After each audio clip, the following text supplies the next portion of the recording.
بریم که با هم 0 تا 100 این کیک تولد خیلی قشنگ و از فیلینگ گذاری تا خامه کشی یاد بگیریم. در ابتدا برای اینکه زیر کیکی ما کاملا به صفحه گردونمون فیکس بشه، به این صورت یه چسب رو از دو طرف به هم میچسبونم و میذارم روی صفحه گردون و بعد زیر کیکیمو روش فیکس میکنم.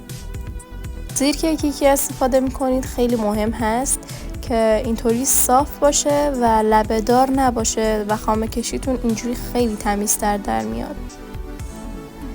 خب یه ذره خامه به کف زیر کیکی میزنم و اولین لایه کیک رو روش میذارم. اولین لایه کیکمون خیلی مهم هستش، باید کلوفتر از بقیه لایه ها باشه و اینکه قسمت رویه کیک رو به عنوان اولین لایه انتخاب میکنم. همونجور که دیدید از خامه‌ای که فرم دادم به روی کیکم میزنم و همینطوری با پالت صافش میکنم. دوستای گلم، این کیک رو من اصلا مرطوب نکردم چون کیک انقدر خودش نرم و به اندازه پخته شده بود که هیچ نیازی به مرطوب کردن نداره. اگه کیکتون بیش از حد پخته شده و خشک شده میتونید با آب میوه یا شیر و یا حتی شیر کاکائو کمی مرطوبش کنید. همونجور که توی ویدیو دیدین اول یه دیواره با خامه دور تا دور کیک درست کردم و حالا موزها رو وسطش میریزم. خامه‌ای که استفاده میکنید برای فیلینگ گذاری درجه فرمدهیش یه کمی با خامه‌ای که واسه خامه کشی کیک استفاده میکنید فرق داره و باید سفت‌تر باشه. یعنی خاممون رو باید بیشتر از خامه‌ای که برای خامه کشی فرم میدیم بیشتر از اون باید فرمش بدیم تا خاممون سفت و محکم باشه و باعث خراب شدن کیک، شکم دادن و کج شدنش نشه.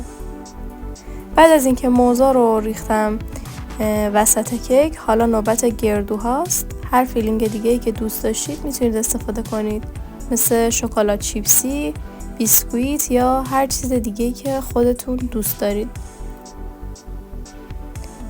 همونجور که توی ویدیو مشخصه من روی کارمو خامه میزنم.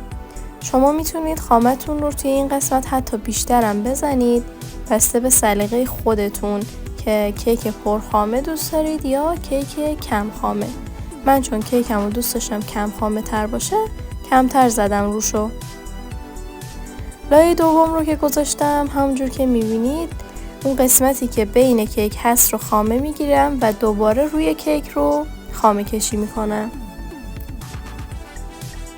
خیلی آروم با پالتی که توی دستم هست صاف میکنم و اصلاً به کیک فشار نمیارم. حواستون باشه اینجا اصلاً به فشار دستتون هیچ احتیاجی ندارید. بعد از اینم خامه‌ای که زدم رو صاف میکنم، به خاطر اینکه خامه وقتی به سطح کیک میچسبه خورده کیکا رو تو خودش گیر میندازه و این کار بهش آسترکشی گفته میشه و باعث میشه که خامه کشی نهایی کیکتون خیلی تمیزتر در بیاد. حالا مثل مرحله قبلی به همراه خامه دیوار یا یه حصاری درست میکنم و موز و گردو رو وسطش میریزم. یه نکته‌ای که وجود داره این هستش که این کیک رو نباید بیش از حد فیلینگ بذارید براش، چون اگر فیلینگ کیکتون بیش از حد زیاد باشه باعث میشه که کیکتون لایه هاش رو هم سر بخوره یا کج بشه و یا کیکتون شکم بده. خامه این مرحله هم خیلی مهم هستش که خامه‌ای که بین کیک میزنید کاملا سفت باشه و اصلا آب نشده باشه.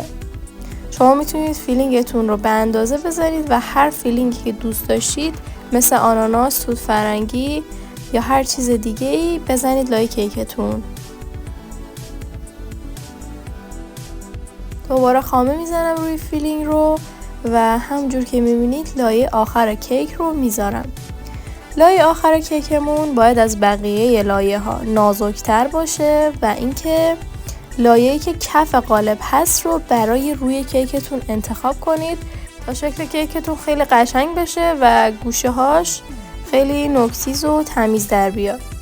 همونجور که میبینید پالت رو اینجوری نمی کنم روی خامه کیک، چون خامه از روی کیک بلند میشه. به این صورت رفت و برگشتی 2 بار انجام میدم پالتم رو روی خامه و به سمت پایین میکشم. بعد از اینکه خامه یه کمی پخش شد، همونجور که توی ویدیو مشخصه، بقیه کار دیگه آسون هستش. صفحه گردونم رو تکون میدم و خامه ها رو به همه جای سطح کیکم پخش میکنم.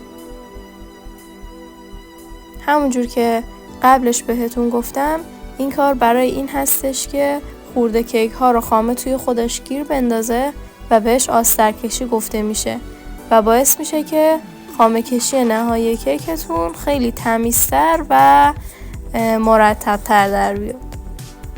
اگه این مرحله رو انجام ندین، این خورده های کیک روی سطح نهایی کیکتون نمایان میشه و اصلا شکل خوبی رو به خودش نمیگیره. دوست عزیزم، خوشحالم که تا اینجای ویدیو همراه من بودی. خیلی خوشحال میشم که این ویدیو رو لایک کنی و برای دوستاتم که میدونی این ویدیو به دردشون میخوره بفرستی. منتظر قسمت دومش باشید که فردا براتون آپلودش میکنم. آسترکشی نیازی نداره که خیلی مرتب باشه، همین که خامه کاملا همه جای کیک رو گرفت کافی هستش. فقط یه نکته‌ای که هست این هستش که این گوشه هایی که نزدیک به لبه کیک هست رو باید خیلی حواستون باشه که مرتب‌تر و تمیزتر آسترکشی کنید. اینم از کیکمون که میره به مدت 1 روز داخل یخچال استراحت کنه. برای قسمت دومش هم منتظر باشید که به زودی آپلودش میکنم.